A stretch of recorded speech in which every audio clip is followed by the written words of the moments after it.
ደስታቸውን የፈጸሙባት የሰርጊቱ ቤት እናታችን ቅድስት ድንግል ወላዲተ አምላክ ናት። እሷ የሰርጊቱ ቤት ናት። እሷ የድግሱ መገኛ ናት። እግዚአብሔር ለሰው ልጆች ያዘጋጀው የሕይወት እንጀራ ምንጭ ናት። የሕይወት ውሃም ነቅ ናት። እሷ ለመጠጣችን ምንጭ ናት። ለምግባችን መሶበ ወርቅ ናት እመቤታችን። ለመጠጣችን ደግሞ ማሰሮ፣ ለድህነታችን ሙዳየ ፈውስ ናት። ለፀሐያችን ደግሞ ምስራቅ ናት እመቤታችን። ለፍሬያችን ገራይት ንጽሕት ናት። ንጽሕት እርሻ ናት ያፈራችልን ማለት ነው። ደግ ዘመን ናት እመቤታችን። ዘላለም ሕይወት ከእሷ የተወለደልን ትንሣያችን የተወለደባት የትንሣያችን እናት፣ የሕይወታችን እናት፣ የአምላካችን እናት፣ የሃይማኖታችን ሰሌዳ፣ መጽሔተ ሃይማኖታችን፣ አብን በአብነቱ ወልድን በወልድነቱ መንፈስ ቅዱስን በመንፈስ ቅዱስነቱ አካል ከህልውና አዋህደን ለይተን የተማርንባት የሃይማኖታችን ትምህርት ቤት ድንግል ማርያም ስለሆነች በዕፀ ሰናይ የድንግል ማርያም በዓል በጎ ዘመን ነው። ወልጄሃለሁ፣ አቅፌሃለሁ፣ ከንፈሮቼ ስመዋል፣ ጀርባዬ አዝሎሃል፣ ዓይኖቼ እንባን በፊትህ ላይ አፍሰዋል፣ እግሮቼ አንተን አዝለው ተንከራተዋል፣ ጆሮዎቼ አንተን በመውለድ ምክንያት ስድብን ሰምተዋል። ማርልኝ ብትለው እጅ መንሻ ሁና የምትቀር በልጇ ፊት የምትቀር ንጽሕት ርግብ ናት። በእውነት ያለው ሰው የበግ መሥዋዕት ይዞ ይመጣል። ድሃ ግን ርግብ ያምጣ፣ ድሃው ርግብ ያምጣ። ርግብ ይሏችኋል፣ ማርያም ናት። ድሃ የሆነ ሰው በእናቴ ምልጃ ይጠይቀኝ ማለት እኮ ነው። እግዚአብሔር ከጽዮን ከኢየሩሳሌም ሴቶች ይልቅ የማርያምን በሮች ይወዳል ማለት የእሷን ሕዋሳት ሲጠሩበት እግዚአብሔር ይምራል ማለት ነው። እንደ ንግሥትነትሽ እመቤቴ ነሽ። እኔ እውነቴን ነው። እመቤታችን እናት የምትሆነን በደግነቷ እንደው እንጂ በሕግ ቢሆን አትገባሉ። ለምን አንዳንዱ ሰው እኮ እናንተ የሀብታም ልጅ ሆኖ የድሃ ልጅ ሲባል ያፍራል እኮ። የአምላክ እናት ተብላ ሲያበቃ የገብረ ኪዳን እናት ሲላት አታፍርብኝም።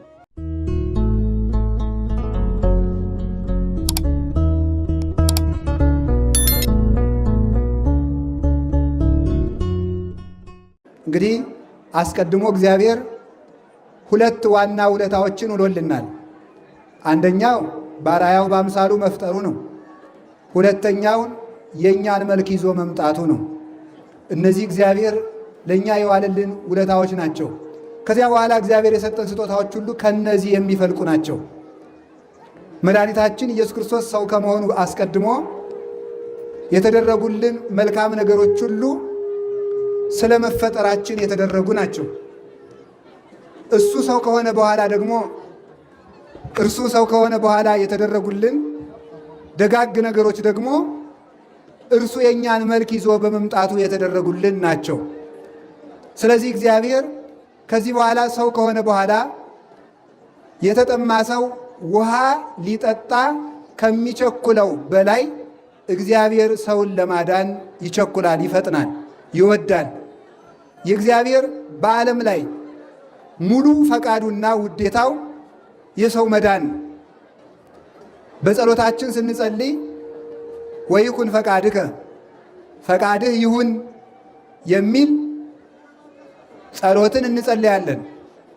ሁላችሁም ስርዓት ብትይዙ እንዴት ጥሩ ነበር መሰላችሁ። በመጽሐፍ ቅዱስ አንድ ነገር ተጽፏል።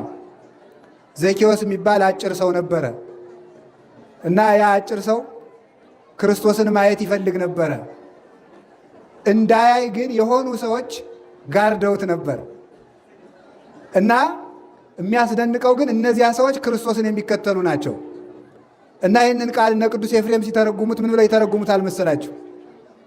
አጭር ሰው ሆኖ ክርስቶስን ማየት የሚፈልግ ማለት መጽደቅ እየፈለገ ልቡ ያጠረበት ሰው ነው።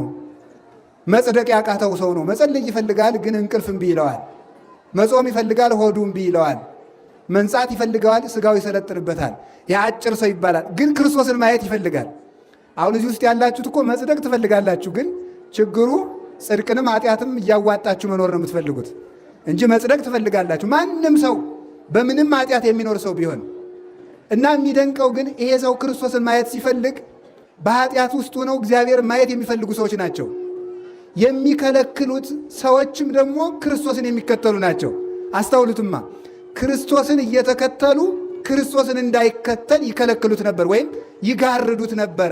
እነዚህ አምነናል ብለው ስርዓት አልባ የሚኖሩ ህዝቦች ናቸው ይላል። በክርስቶስ አምነን እየተከተልን ነው ብለው ግን ስርዓት አልበኛ የሆኑ ህዝቦች ለሌላው ህዝብ መሰናክል ይሆናሉ ይላል። ስለዚህ ሁላችሁም እንዲያት እንዳትሆኑ። ኋላ ግን ሾላ ላይ ወጥቶ ክርስቶስን አየው። ሾላ የተባለ መስቀል ነው ብለው ሊቃውንቱ ይተርጉመውታል። ሾላ የተናቀ ነው አይደል? ለዘኬዎስ ግን አምላኩን አሳይቶታል። መስቀል በአጋንንት ዘንድ የተናቀ ነው፣ ለእኛ ግን ክርስቶስን አሳይቶናል። የአምላክን ኃይል አይተንበታል። በሾላ ዋየው የተባለው አጋንንት በናቁት በመስቀሉ የአምላኩን ክብር ተረዳ ማለት ነው። ስለዚህ ሁላችሁም የዚህ ውስጥ የምትንጋጉትን ሁሉ እግዚአብሔር ስርዓት ያስይዛችሁ በሉ። አንድ ጊዜ በደንብ አሜን በሉ እስኪ። ጨምሩ ጨምሩ ጨምሩ። አሁን ዝም በሉ። በሞቴ ዝም በሉ ዝም። እግዚአብሔር ያክብራችሁ።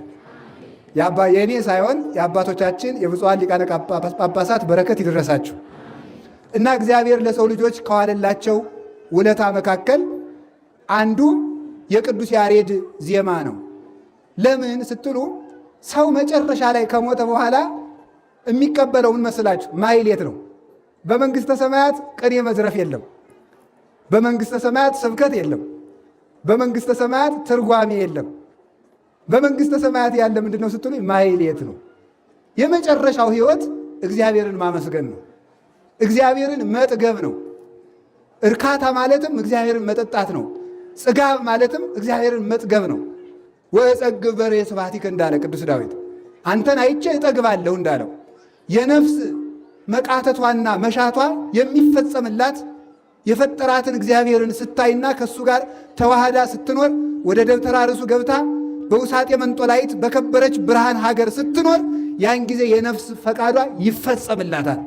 ስለዚህ መጨረሻ ላይ የሚቀበል ማሕሌት ስለሆነ የመጽሐፍ መምህሩም ቢተረጉም የቅኔ መምህሩም ቢዘርፍ መጨረሻ ላይ የሚረከበው የማሕሌት መምህር ስለሆነ ያቋቋም የዜማ ሊቃውንት እንኳን ደስ ያላችሁ ነው ማለት የምፈልገው። ስለዚህ እንደዚያ ስላችሁ ደግሞ መኩራት አይገባም። አይደለም እንዴ? ሁሉም ድርሻ አለው። አይን እኔ ብቻ ነኝ እኮ የማስፈልግ፣ እግር እኮ ብትንጓለን የምትጠቅመው ጥቅም የለህም። ምክንያቱም እኔ ባላይልህ ኑሮ ጅብ መጥቶ ይቆረጥምህ ነበር ብትል፣ አንቺስ ብትሆኝ ብቻሽን ቆለል ስትይ አንድ ሾህ ምን አድርጎ ጠርቁሶ ይጥልሽ ያፈስሽ ነበር አይደለ? እስቲ ውጭና አንቺም ከብለል በይና ታይ እንደው ይው ብሎ ይመልሱላታል ማለት ነው። ስለዚህ ሁሉም ራስም እኔ እኮ ነኝ የምመራችሁ ቢል እስቲ ብቻህን ቀንጨል በል አንዱ ድንጋይ አይጨፈልቅህም። እግርም በእኔ እኮ ነው የቆማችሁ ቢል እንግዲያ ተመሩ። ራስ ካልመራ ራስ ካላስተዳደረ እሾሁ ላይ ሁሉ እየሄድክ መቆም አይደለምን? ሰዓቱ ላይ መግባት አይደለምን? ገደል መውደቅ አይደለምን ይባላል። ሁላችንም በአንድ ጸጋ ተገምደን እንደየሀብታችን የቤተ ክርስቲያን ጌጥ ሆነን ለመሞት ያብቃን። ስለዚህ እግዚአብሔር ይደንቃችኋል እኮ እግዚአብሔር እናት ነው፣ እግዚአብሔር አባት ነው። ቅዱስ ያሬድ ለዚህ ነው አንተ አቡነ ወአንተ እምነ የሚለው። አንተ አባታችን ነህ፣ አንተ እናታችን ነህ። እግዚአብሔር እናት ነው። እናት ለልጇ ዋናውን ምሳ እስከምትሰጠው ድረስ አያስችላትም። እስከዚያ ይችን ጥሬ እየቆረጠምክ ቆይ፣ እስከዚያ ይችን ቂጣ እየቀመስክ ቆይ፣ እስከዚያ ይችን ብላ ትላለች። ደግሞ እየጋገረች ሁሉ ተመልከቱ። ልጇ እንጨት ለቅሞ ባመጣላት ወጥ ሰርካ እስከምትደርሰው ራብ ያለቀ ይመስላታልና መጣው አይዞህ ልጄ ትለዋለች። እግዚአብሔር እንደዚያ ነው። ወልድ እሁየ መጽአን ዘይቀንጽ ማእከለ አድባር ወያንበሰብስ በዲበ አውግር የሚለው ነው። ልጅ ወልድሜ ክርስቶስ በተራሮች መካከል መር እያለ መጣ ይላል። አሁን ክርስቶስ የሚዘል መሰላችሁ እንዴ? ምን ማለት ነው? ሰውን ለማዳን እየፈጠነ ይመጣል ማለት ነው። ስለዚህ መንግሥተ ሰማያት ውስጥ ገብተን የምናገኘውን ማሕሌት እስከዚያ ድረስም ደግሞ እንደ ዳረጎት የቅዱስ ያሬድን ማሕሌት እየጠገባችሁ ቆዩ ብሎ ለኢትዮጵያውያን ይሄንን የሰጠን እናት የሆነ እግዚአብሔር የተመሰገነ ይሁን። ታዲያ ቅዱስ ያሬድ የሚመስለው የሌለ ከመነኮሳት ጋር የሚመንን ከሰማዕታት ጋር የሚታገስ ከሊቃውንት ጋር የሚተረጉም ከሐዋርያት ጋር የሚሰብክ ከመላእክት ጋር የሚያዜም ፍጹም ሊቅ ነው። እንደሱ ያለ ሊቅ በቤተ ክርስቲያን በእውነት አልተነሳም። ሁሉም በየድርሻው እንደ ገሌ ያለ አልተነሳም ይባላል። እሱን የሚመስል ባይኖር ቅዱስ ያሬድ የሚመስለው የለም። በረከቱ ይደርብን። እንዲህ ከሆነ እንግዲህ እኔ እንኳን የሊቃውንቱን ለማድነቅ ነው እንጂ አይዟችሁ እንደናንተ ነኝ። ኮሽ አይልብኝም። እኔ ማሕሌት አላውቅም። እኔ የሚያውቁትና ያልኳችሁ። ስለዚህ ቅዱስ ያሬድ እስመ ለዓለም የሚባለውን ዛሬ ሊቃውንቱ ያሉት ላይ በዕፀ ሰናይ ወአልጸቀ ዘመን እነሆ መልካም ነገር ደረሰ፣ በጎ ዘመን ደረሰ አለ ቅዱስ ያሬድ። ምንድን ነው ይሄ በጎ ዘመን? ሁላችሁም አንድ ጊዜ በጎ ዘመን ደረሰ በሉ። እንዴት ያለ ዘመን ደረሰ? ይሄ ደስ የሚያሰኝ ነው። ዘመኑ ከፍቷል፣ ያለቀ ዘመን ነው። አይ ስምንተኛው የሚል አለ። ዝም ብሎ ይሄ ዝም ብሎ የጎበጠ ልብ ያለው ሰው ማለት ነው። በጎ ዘመን ደረሰ ነው ማለት። በጎ ዘመን ደረሰ ብሏል ቅዱስ ያሬድ። እንግዲህ ከዛሬ ከታኅሳስ 3 ጀምራችሁ ሁላችሁም ክፉ ዘመን መጣ አትበሉ፣ ጠማማ ዘመን መጣ አትበሉ፣ የጥፋት ዘመን መጣ አትበሉ። ማንም ሰው መነኩሴ ነኝ ቢል ባይታዊ ነኝ ቢል ክፉ ዘመን መጣ የሚል ሰው ካለ ይሄ የቅዱስ ያሬድ ጠበኛ ነው። ቅዱስ ያሬድ ያለ በጎ ዘመን መጣ ነው ያለ። ክፉ ዘመን መጣ አላለም። በጎ ዘመን መጣ ምንድን? ተመልከቱ። ወበዓላ ለቅድስት ማርያም። በጎ ዘመንማ ያልኩት የድንግል ማርያም በዓል ነው አለ። የድንግል ማርያም በዓል በጎ ዘመን ነው። እንዴት በጎ ዘመን ተባለ? በጎ ቀን፣ ከቀን ሁሉ የተመረጠ ቀን ድንግል ማርያም የምትከበርበት ቀን ነው። ለምን? እሷ ዘመናችን ናት። እመቤታችን ዕድሜያችን ዘመናችን ናት። የትንቢት መከር የሸከፍንባት ማይረረ ትንቢት ማርያም ዘመነ ጽጌ እንግዳ ይላታል ሊቁ። በእውነቱ ማይረረ ትንቢት ማርያም የትንቢቱን አዝመራ የጠገብንባት ዘመን። የትንቢቱ አዝመራ ምንድን ነው? እስመናው ክረምት አለፈ ወዝናምኒ ገባድሬሁ ጽጌ አስተራይ በውስተ ምድርነ ቃለ ማይነቅ ተሰማ ጊዜ ገሚድ በጽሐ አለ ሰሎሞን መኃልየ ሰሎሞን ምዕራፍ 2 ላይ። ክረምቱ አልፎ ሄደ። ክረምቱ አለፈ። ምን መጣ ስንለው ተመልከቱ። ጽጌ በምድራችን ላይ በቀለ፣ አበባ ታየ። ቃለ ማይነቅ ተሰማ፣ ቁርየው ርግቡ ሁሉ ሲጮህ ተሰማ። የምድረ በዳ አዕዋፎች ሁሉ ጮኹ ደስ ብሏቸው። አዝመራ ደረሰ። በዚህ ደስ ብሏቸው ጊዜ ገሚድ በጽሐ፣ ባቄላውን ትርንጎውን እሸቱን ቆርጠን የምንበላበት ጊዜ ደረሰ። ክረምቱ አለፈልን ይላል። አንደኛ የዳይጽ ዳጥ ይለዋል ገበሬው። የዳይጽ የመሰናከያ ጭቃው እያዳጠ የሚጥልበት የውድቀቱ ዘመን ክረምት ነው እሱ። ሁለተኛ ከቅጠል ተስፋ በቀር ፍሬ የማይገኝበት። በመስከረም እሸቱ ይደርስልኛል፣ በጥቅምት ይደርስልኛል፣ በህዳር ይደርስልኛል፣ በታኅሳስ እወቀዋለሁ፣ በጥር አስፈጨዋለሁ ከማለት በቀር በቆሎ ቢዘራ፣ ባቄላ ቢዘራ፣ ማሽላ ቢዘራ አንዷን እሸት የማይቀምስባት ዘመን ምንድን ነው? ክረምት ነው። ያ ዘመን አለፈ አለ። ክረምት ያለው ዘመነ ነቢያትን ነው። ዘመነ ነቢያት አልፏል። ዘመነ ዳይጽ ሰው ሁሉ እየተፍገመገመ ሲኦል የሚወርድበት የመሰናክሉ ዘመን። ዲያብሎስ ሁሉን በኃጢአት መስገርት ሰጠጠ መስገርቶ ይለዋል። ተመልከቱ።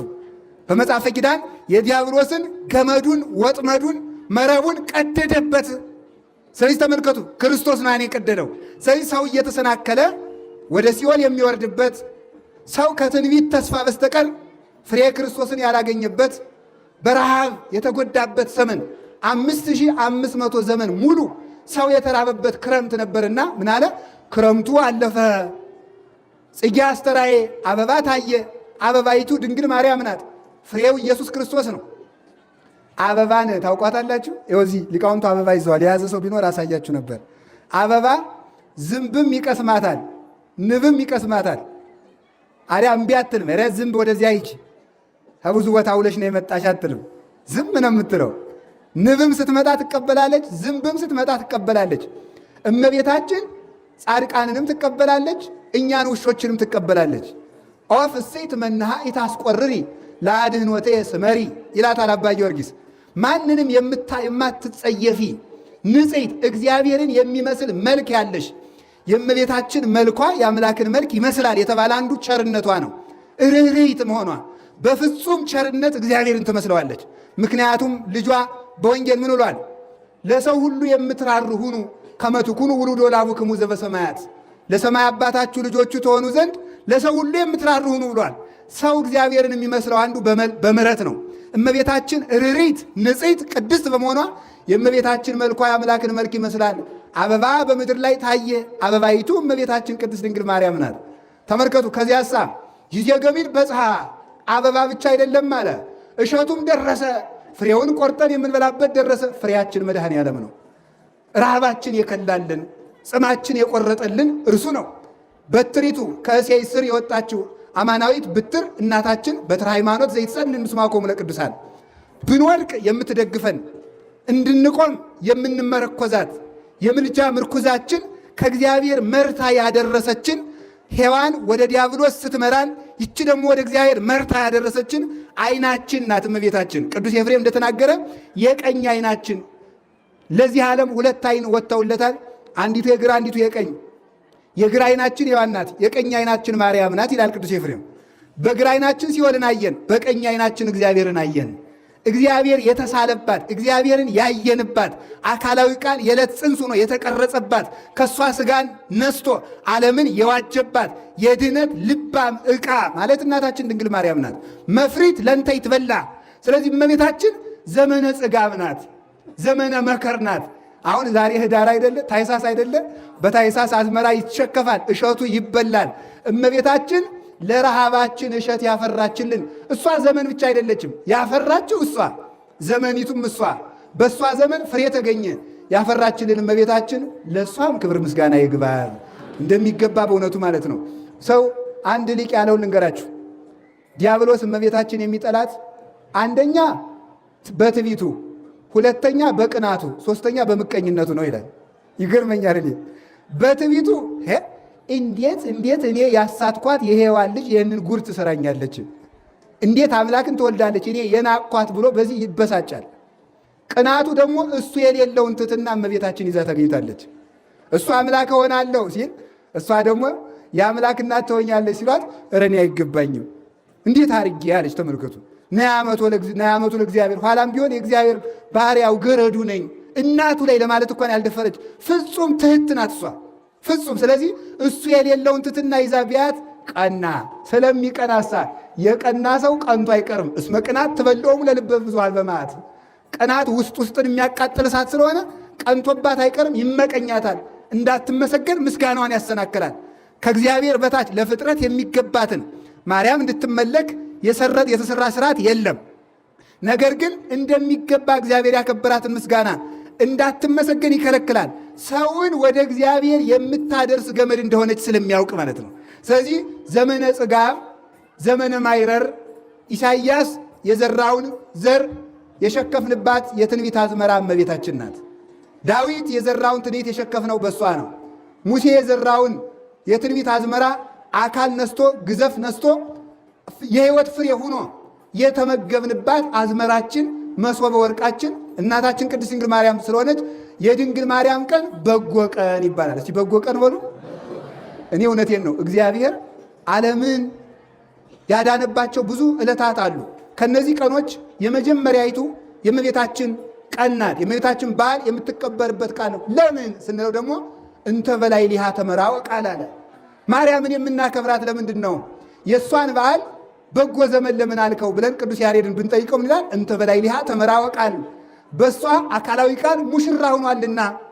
ሙሽራ ሆኗል ማለት ማለት ነው ባለጸጋ ድሃን እንደሚያጭ፣ ድሃው በባለጸጋው ሙሽራ የድሆች ልጅ በባሏ ሀብት እንደምትከብር ሁሉ አዝማደ መራዊና አዝማደ መራት የሙሽራ ወገንና የሙሽሪት ወገን እንደሚዋሃዱ ሁሉ በእመቤታችን ባዕድ መለኮት ባዕድ ሥጋን ተዋህዷል። ክቡር መለኮት ህሱር ሥጋን ተዋህዶ ሥጋን አክብሮታል። የእኛ ሥጋ በመልዕልተ ኪሩቤል እንዲቀመጥ ሆኗል። ማዕርገ መላእክት እንደ ጫማ ተጫምቷል። አጋንንትን በኃይለ ሥልጣኑ ረግጦባታል። ለከ ኃይል ለከ ጽን ብሎ እንዲመሰገን በቅቷል። በልዕልናው ሥጋውን አክብሮበታል። ስለዚህ ሙሽራ በእሷ አካላዊ ቃል ከእሷ ሥጋን ነስቶ ሙሽራ የሆነባት የሰርግ ቤታችን እመቤታችን ቅድስት ድንግል ማርያም ናት። የሃይማኖት የሰርግ ቤት ማለት ማርያም ናት። ከዚያች የሰርግ ቤት የማይሰበሰብ ማን ነው? የሙሽራው ጠላት ነዋ። የሙሽራው ጠላት ወደ ሰርጊቱ ቤት አይመጣም።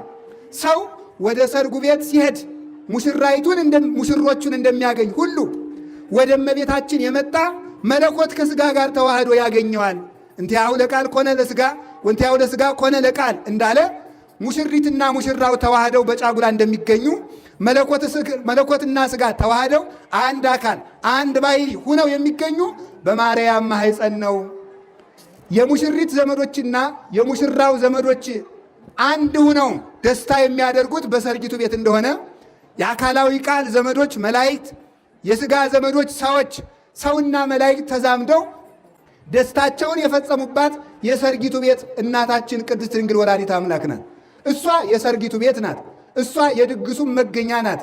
እግዚአብሔር ለሰው ልጆች ያዘጋጀው የሕይወት እንጀራ ምንጭ ናት። የሕይወት ውሃም ነቅ ናት። እሷ ለመጠጣችን ምንጭ ናት። ለምግባችን መሶበ ወርቅ ናት እመቤታችን።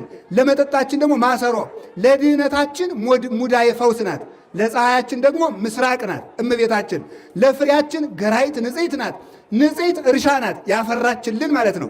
ደግ ዘመን ናት እመቤታችን። ዘላለም ሕይወት ከእሷ የተወለደልን ትንሣያችን የተወለደባት የትንሣያችን እናት፣ የሕይወታችን እናት፣ የአምላካችን እናት፣ የሃይማኖታችን ሰሌዳ፣ መጽሔተ ሃይማኖታችን፣ አብን በአብነቱ ወልድን በወልድነቱ መንፈስ ቅዱስን በመንፈስ ቅዱስነቱ አካል ከህልውና አዋህደን ለይተን የተማርንባት የሃይማኖታችን ትምህርት ቤት ድንግል ማርያም ስለሆነች በዕፀ ሰናይ የድንግል ማርያም በዓል በጎ ዘመን ነው። እስቲ በጎ ዘመን ነው በሉ። ምን አላችሁ? በጎ ዘመን ነው በእውነቱ ማለት ነው የእሷ በዓል። እንዲያውም ቅዱስ ኤራቅሊስ ኤጲስቆጶስ ዘሀገረ ቁስጥንጥንያ ጵሮቅለስ ይለዋል፣ አብረቅሲስም ይለዋል። ምን ይላል መሰላችሁ? አሃዌ ይላል። ተመልከቱ። ዛት ዮም ዛቲ ዕለት ይላል እንተ መርሃ መድኃኒት ትከውነነ ለለተ ጋባይነ አሃዌ ይላል። ተመልከቱ። ዮም ዛቲ ዕለት እንተ ድንግል በዓል መርሃ መድኃኒት ትከውነነ ለለተ ጋባይነ ይላል ኤራቅሊስ ሲናገር። ወንድሞች እህቶች፣ እዚህ የተሰበሰባችሁ ሁሉ ዛሬ የምናከብራት የድንግል ማርያም በዓል የሁላችንም የድነት መሪያችን ናት ይላል። እስኪ የድነት መሪያችን በሉ።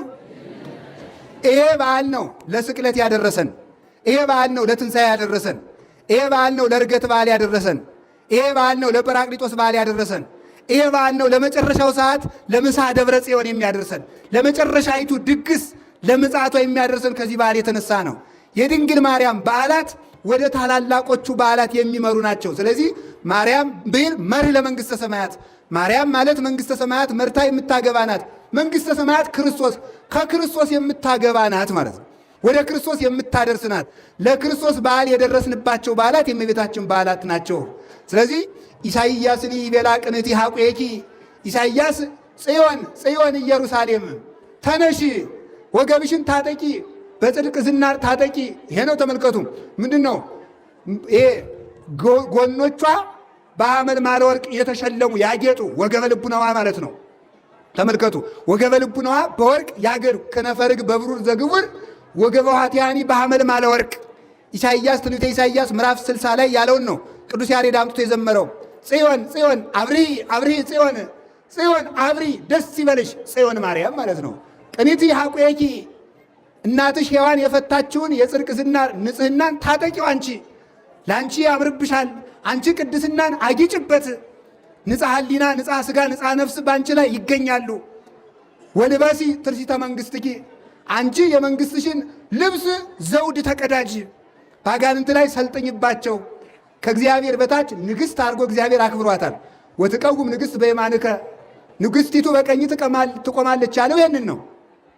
ቅዱስ ዳዊት ይህንን በአሕዛብ ነገሥታት ልማድ ሳይሆን በእስራኤል ነገሥታት ልማድ ነው የተናገረው። የእስራኤል ነገሥታት የአሕዛብ ነገሥታት የሚያነግሱ ሚስታቸውን ነው። የእስራኤል ነገሥታት ግን የሚያነግሱ እናታቸውን ነው። ይገርማቸዋል። አሁን የዛሬ ሴት ብትሆኑ እሺ አትሉም ነበረ። እኔ የተቀምጬ እናትህን የምታነግስ ትሉ ነበረ። እና የእስራኤል ነገሥታት የሚያነግሱ እናታቸውን ነው። ስለዚህ ለምን ይመስላችኋል? ሰሎሞን ያነገሰ እናቱን ነው። ለምን? ሰሎሞን ማለት ሰላማዊ ነው። የሰላም አለቃ ክርስቶስ ነው። ሰሎሞን እናቱን፣ የእስራኤል ነገሥታት ተለይተው እናታቸውን የሚያነግሱት ድንግል ማርያም እነሱ የክርስቶስ አምሳል መርገፍ ስለሆኑ የእነሱ እናት ደግሞ የእመቤታችን ምሳሌዎች ስለሆኑ ነው። እመቤታችን ንግሥት ናት። የምን ንግሥት ናት? የርኅራኄ የምልጃ ንግሥት ናት። የጸሎት መርከብ ናት። ልጇ የጸሎት ወደብ ነው። እሷ መርከብ ናት። ጸሎት ሁሉ በእሷ ያደርጋል። አልቦ ጸሎት ወአልቦ ትንባሬ እንበሌኪ ማርያም ዘየዐርግ ዱዓሬ። ያለ እመቤታችን የሚያደርግ ጸሎት የለም። ለምን ይመስላችኋል? እግዚአብሔር ዓለምን ያየው በማርያም በኩል ነው። እግዚአብሔር ወልድ ዓለምን አይቶ የመጣ በሷ ነው። ፈቂዶ ይፈውስ ትዝምደሰብ ተገምረ በማኅፀነ ድንግል ተሃቢዮ ለኩሉ ኃይል ለበሰማያት ማኅደር። ዓለምን ላድን ብሎ በእመቤታችን ማኅፀን ተወሰነ። እሱ ዓለምን ሊያድን ሲመጣ በእናቱ እንደመጣ ሊድኑ የሚወዱ ሁሉ በእናቱ ሲሄዱ እሱን ያገኙታል። እርሱ ደግሞ አንቀጽ ላባሁ ፍኖት ለአባቡ አንቀጸ መንገደ ወላዲሁ ነውና በሱ ወልድነት የአባቱን ጌትነት የነገረን እውነተኛው የሃይማኖት በራችን የመጨረሻ መግቢያችን ደግሞ እሱ ነው። እሷ ወደ እሱ የምታደርሰናት። ስለዚህ ምን አለ? ጽዮን አንቺ ንገሽ አላት። እመቤታችን ንግሥት ስለሆነች ነው። ነቢያት እግዚአብሔርን ለምልጃ ቢጠይቁት ትንቢት ተናግረናል ብለው ነው። መላእክት እግዚአብሔርን ለምልጃ ቢጠይቁት አመስግነናል ብለው ነው። ሐዋርያት እግዚአብሔርን ቢጠይቁት ሰብከናል ብለው ነው። ሊቃውንት ቢጠይቁት ተርጉመናል ብለው ነው። ሊቃነ ጳጳሳት ክህነትን ሰጥተን ቤተ ክርስቲያንን ስርዓት አስከብረን መጻሕፍትን ተርጉመን ሰብከን አገልግለናል ብለው ለምነው ከሌላው በተለየ ምልጃን ስሬትን ይሰጣሉ፣ ያሰጣሉ። ሰማዕታት ደማችንን አፍሰናል ብለው ከእግዚአብሔር ምሕረት ያሰጣሉ። ደናግል መነኮሳት የዚህን ዓለም ፍትወት ንቀን አንተን ተከትለናል ሕዝብ ማርልን ብለው ያማልዳሉ። ከዚህ ሁሉ በተለየ ግን ድንግል ማርያም ወልጄሃለሁ ብላ ስትቆም የእሷ ምልጃ ከሌላው ይለያል። ወልጄሃለሁ፣ አቅፌሃለሁ፣ ከንፈሮቼ ስመዋል፣ ጀርባዬ አዝሎሃል፣ ዓይኖቼ እንባን በፊትህ ላይ አፍሰዋል፣ እግሮቼ አንተን አዝለው ተንከራተዋል፣ ጆሮዎቼ አንተን በመውለድ ምክንያት ስድብን ሰምተዋል፣ ማርልኝ ብትለው እጅ መንሻ ሁና የምትቀር በልጇ ፊት የምትቀር ንጽሕት ርግብ ናት። በእውነት በብሉይ ኪዳን በኦሪት ዘሌዋውያን ድሃው ርግብ ያስገባ የሚል መጽሐፍ አለ። ኦሪት ዘሌዋውያን ምዕራፍ 5-6 አነቡ ያለው ሰው የበግ መስዋዕት ይዞ ይመጣል። ድሃ ግን ርግብ ያምጣ። ታዲያ እኛ ሁላችን የጸሎት ድሃ አይደለንም? የንጽህና ድሃ አይደለንም? የትጋት ድሃ አይደለንም? ሁላችንም እኮ የቅድስና ድሆች ነን። ድሃው ርግብ ያምጣ። ርግብ ይሏችኋል፣ ማርያም ናት። ድሃ የሆነ ሰው በእናቴ ምልጃ ይጠይቀኝ ማለት እኮ ነው። ርግብ እሷ ናት። በእናቷ ተመልኮ በይንታ አይዳዊ ያለ ገሰሳከ አንተን ስለታቀፉ ክንዶቿ ወበይንተ ከናፍር ያለ ሳማከ አንተን ስለሳሙ ከንፈሮቿ ተመልከቱ። አንተን ስላዘለ ጀርባዋ ስንለው ያበድሩን እግዚአብሔር ላናቀጸ ጽዮን እንኩሉ ታይን ይሁለ ያይቆም እግዚአብሔር ከጽዮን ከኢየሩሳሌም ሴቶች ይልቅ የማርያምን በሮች ይወዳል ማለት የእሷን ሕዋሳት ሲጠሩበት እግዚአብሔር ይምራል ማለት ነው። ድሃው ርግብ ያምጣ። ድሃ ነኝ ያለ ሁሉ እመቤታችን ይዞ ይቅረብ። ኒንቲያ የሰናይት ርግቤ ብሏታል። እሱም ራሱ አንቺ ከሌላው በተለየ እናቴ ርግቤ፣ አንቺ ከሌላው በተለየ ልታማልጅ ይገባል። በሉቃስ ወንጌል ምዕራፍ 1 ላይ እስመ ረከብኪ ሞገሰ በኀበ እግዚአብሔር፣ በእግዚአብሔር ዘንድ የሰለጠነ ስም ተሰጥቷታል እሷ። ስለዚህ ለዚህ ነው ቅዱስ ኤፍሬም ለኪ ይደሉ ዘምኩሎም። ተመልከቱ ቅዱሳን ትስአል ይለነ ኦ ምልዕተ ጸጋ ምልዕተ ጸጋ ምልዕተ ክብር ሆይ ከሁሉም ሰው በተለየ አንቺ ትለምኝልን ዘንድ ይገባል። አንቲ ታቢም ሊቃነ ጳጳሳት ሊቃነ ጳጳሳት ይለምኑልህ እንጂ ትይኝ እንደሆነ መለመኑን ይለምኑልኛል፣ ግን ከሊቃነ ጳጳሳት አንቺ ትበልጫለሽ። ወፈልፋደ ትከብሪ ነቢያት ያማልዱ እንጂ ትይኝ እንደሆነ አዎ ማማለዱን ያማልዱኛል፣ ግን አንቺ ከነቢያት ትበልጫለሽ ይችላል። ተመልከቱ ብይ ግርማ ላይ ዛቢም ግርማ ሱራፌል ወኪሩቤል፣ ከሱራፌል ከኪሩቤል ግርማ የሚበልጥ ግርማ አለሽ። የመፈራት ግርማ፣ የመወደድ ግርማ፣ የባለሟልነት ግርማ አለሽ ከኪሩቤል ከሱራፌል። እነዚያ አንተን ማየት አይቻለንም ብለው በሁለት ክንፋቸው ፊታቸውን ሸፍነው ከአንተ ፊት መቆም አንችልም ብለው በሁለት ክንፋቸው እግራቸውን ሸፍነው የትም ብንሄድ አንተን አንመረምርም ብለው ሁለት ክንፋቸውን ዘርግተው ሲያመሰግኑ፣ እሷ ግን በማኅፀኗ ተሸክማ እመቤቴን እያጠባች ያሳደገች። እኔም እመቤቴን ሰው ኩራቱ ይደንቀኛል። አምላክን ያሳደገች እኔን ብታሳድገኝ ምንድን ነው ብርቅና ድንቁ?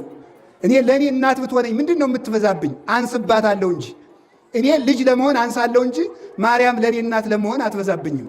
እኛ እናንሳታለን እንጂ አምላክ እናት ሲሆናት ልጅ ሲሆናት ያላፈረባትን ሰው የማርያም ልጅ አልሆንም ይላል። በጣም ነው የሚያስደንቀው እኮ የሰው ትቢቱ። በእውነቱ ቀድሞ የሚያጠፋን ትቢት ነው።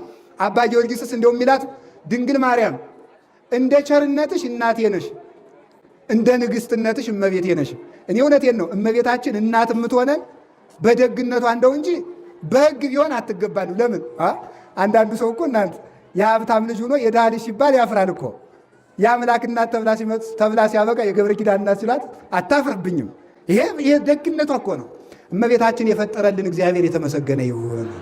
ስለዚህ እናታችን ቅድስት ድንግል ማርያም ከሌላው በተለየ ንግሥት የምንላት ለዚህ ነው። ንጽሕናን የለበሰች ነው። ከሌላው ንጽሕና የተለየ እሷ ስላላት ነው። ስለዚህ መጨረሻ ላይ ተመልከቱ፣ ተወልደ እምኔሃ ከእሷ ተወለደ ወይ ቤላ ኒ ርግቤ። ተመልከቱ ርግቤ ወይ ወደ እኔ ነይ ይላታል። ርግብ ዓይኗ የጠራ ነው። ጤፍም ሳይቀር ታያለች። እመቤታችን የሰው ትንሽ ችግር እንኳን ቢሆን ትረዳለች። ስለዚህ እሷን የእሷ በዓል ትልቅ በዓል ነውና የእሷን በዓል ለማክበር ስለሰበሰበን ፈጣሪያችን የተመሰገነ ይሁን። በተለየ ሁኔታ የእመቤታችን ብዙ በዓላት አላት። የዛሬው ቀን ለምንድን ነው በጎ ዘመን በጎ ቀን የተባለ የሚለውን ተናግሬ እጨርሳለሁ። ምንድን ነው ዛሬ በጎ ዘመን ያሰኘው ስትሉ እመቤታችን እንደምታውቋት ከደጋግ ሰዎች ከሐናና ከኢያቄም ተወልዳለች። ከተወለደች በኋላ 3 ዓመት ከጭቃ እንደሚገኝ ወርቅ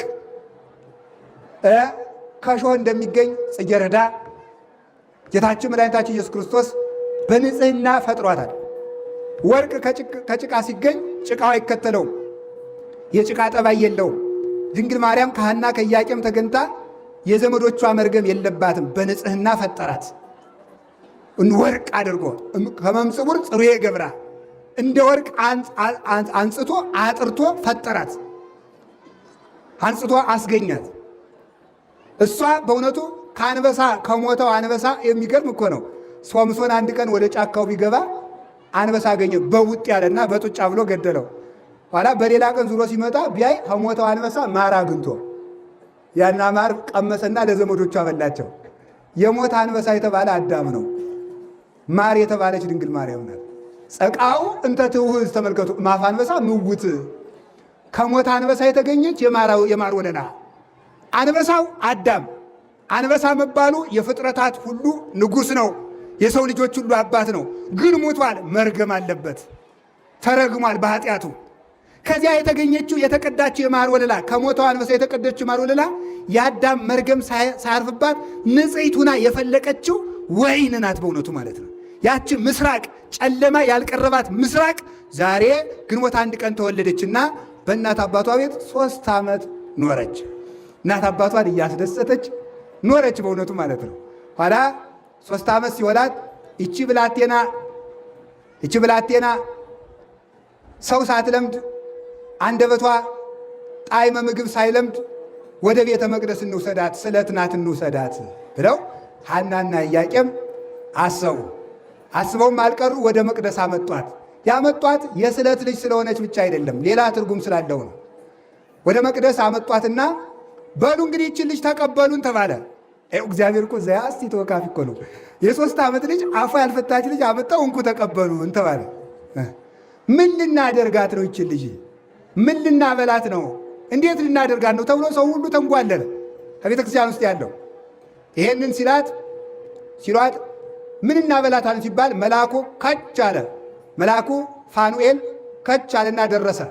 ከዚያ ተመልከቱ ሁሉም ሰው ሊቀ ካህናቱ ዘካርያስ አሁን እዚህ መካከል አንተ ሰው ቅዱስ ነህ የሚል ድምፅ ቢሰማውን እያንዳንዳችን እኔን ነው ሳንል አንቀርም አይደለ?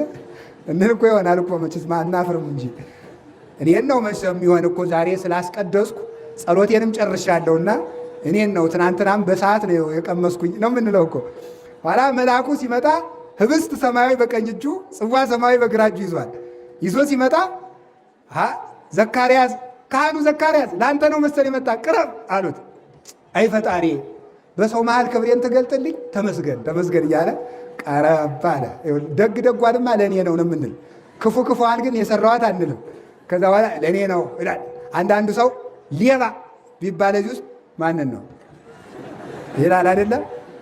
ይህንን ቤተ ክርስቲያን የሰራችሁ ጥሩ ምዕመናን ሲባል እኛ እኮ ነን ይላል። እኛ 50 ሺህ ብር ሰጥተናል። ደግ ደጉን ይቆጥራል፣ ክፉውን ግን አይቆጥርም።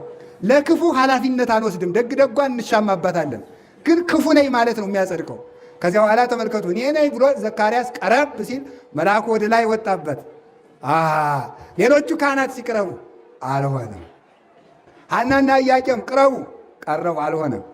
አምላከ እስራኤል የሚያደርገውን የሚያውቅ የለም። እስቲ ይህችን ብላቴና ትተሻት ፈቅ ባርትታት ፈቅ ስትል ግራ ክንፉን አንጥፎ ቀኝ ክንፉን አጎናጽፎ መገባትና አረገ።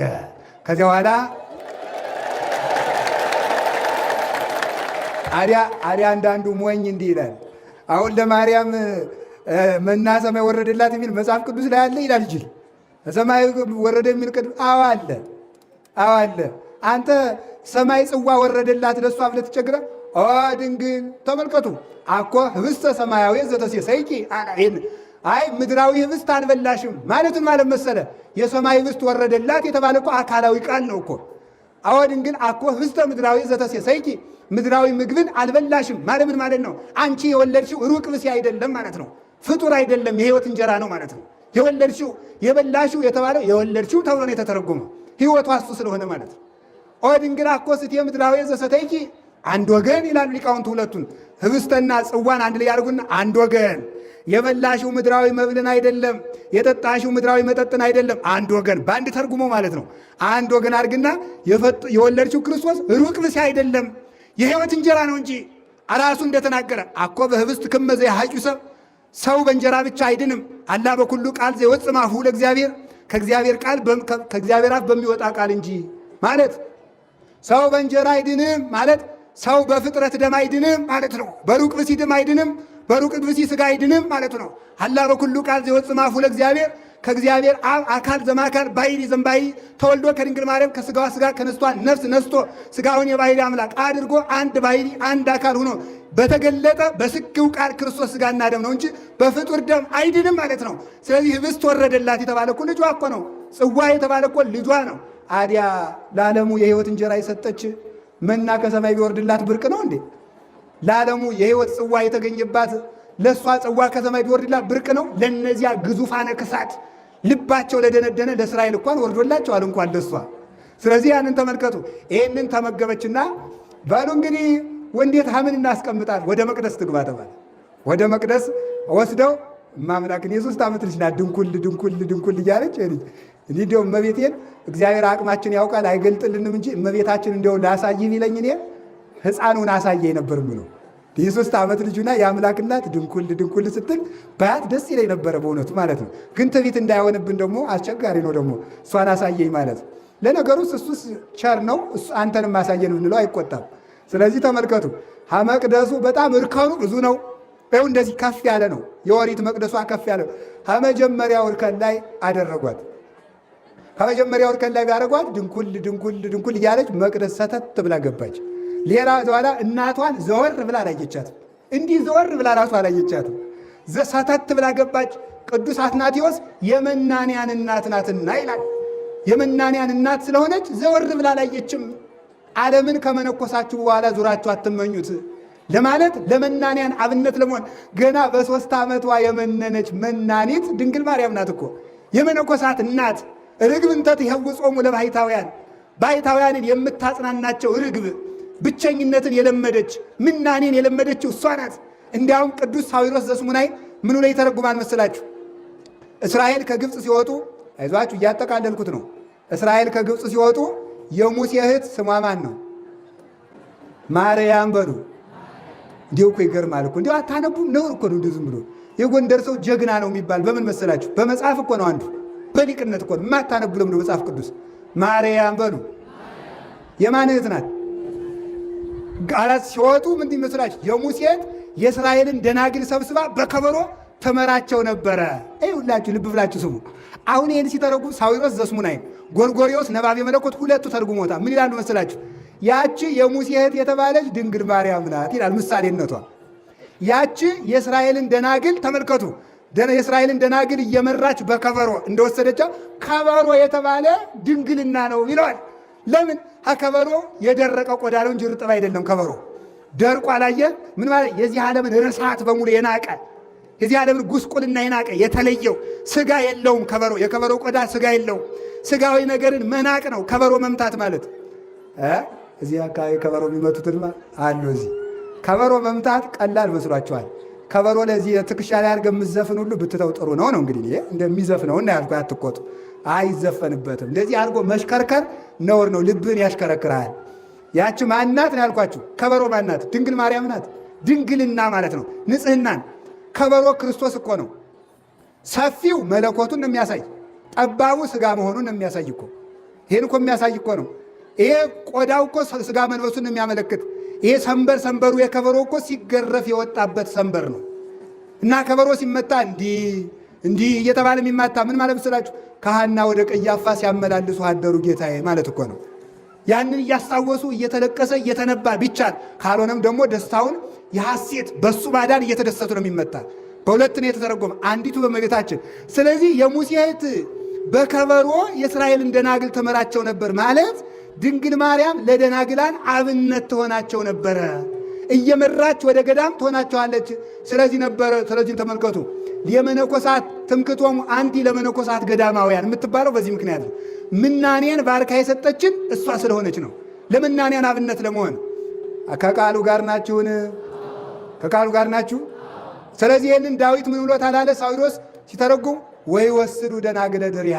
አየው መጀመሪያ እሷን ይወስዳል አለ። እናቱን በመቅደስ ብቻዋን አኖረና ኋላ ደግሞ ደናግላንን ኑ ወደ ገዳም ኑ መንኩሱ እያለ ደግሞ እነሱን ደናግለ ድህሪሃ ከእሷ በኋላ አስከተላቸው ደግሞ ማለት ነው። ሌሎችን ደግሞ በእሷ ንጽሕና እየጠራ በእናቱ ገመድነት እየሳበ ወደ እሷ አቀረባቸው ማለት ነው። በእሷ የሳበን እግዚአብሔር የተመሰገነ ይሁን። ከዚህ በኋላ ቤተ መቅደስ ከገባች በኋላ ይገርማችኋል። አሁን እናንተ ቤታችሁ እስከምትሄዱ ቸኩላችኋል አይደለም? እመቤታችን 12 ዓመት መቅደስ ቁጭ 12 ዓመት ደግሞ ስትቀመጥ ይላል ቅዱስ ኤጲፋኒዎስ እና የቅዱስ ጴጥሮስ ደቀ መዝሙር አለ የእመቤታችን ሕይወት የጻፈ ሰው እና ምንድን የሚለው አንድ ቀን እንኳን ፊቷን ወደ ምዕራብ ዙራ ቁጭ ብላ አታውቅም ይላል። አንድ ቀን ፊቷን ወደ ምዕራብ ዙራ፣ ሁልጊዜ ወደ ምስራቅ ነበር። መቅደሱ ስትኖር ሌትም ቀንም ዙራ የምትቀመጠው ወደ ምስራቅ ነበር። ማንን? ፀሐይ ልጇን እያሰበች እግዚአብሔርን እያሰበች በተዘክሮተ እግዚአብሔርን ለማምለክ የመጨረሻ ምልክት የምትሆን ከድንግል ማርያም በላይ ማንም የለም።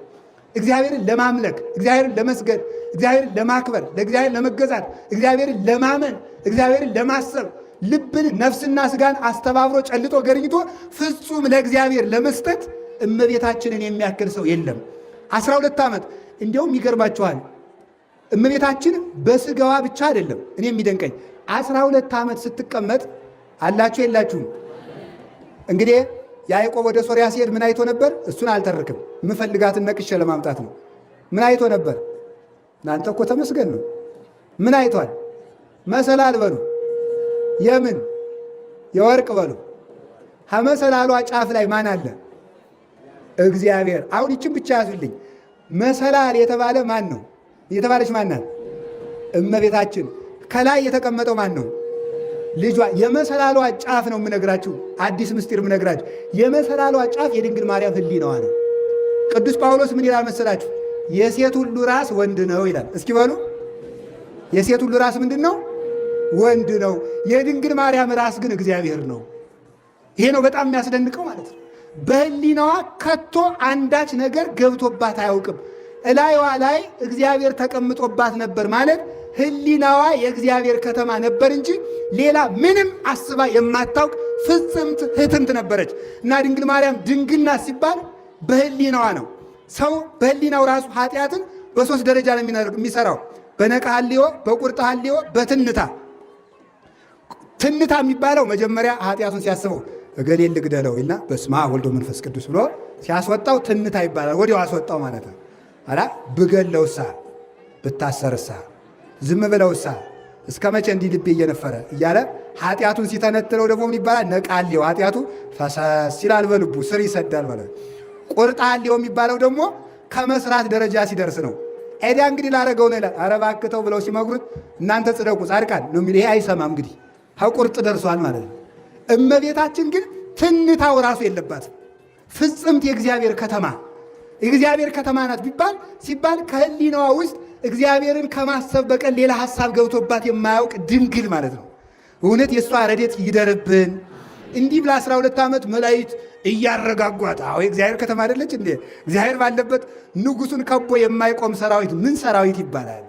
እህትነንያ እያሉ ከበው ንጉሳቸው ክርስቶስ ሕሊናዋን ከተማ አድርጎ በማኅፀኗ ሳትጸንሰው በሕሊናዋ ከተማነት አድሮባት ይኖራልና ቅዱሳን መላእክት እየመጡ ተመልከቱ። ታቦት በወርቅ ልቡጥ ተመልከቱ።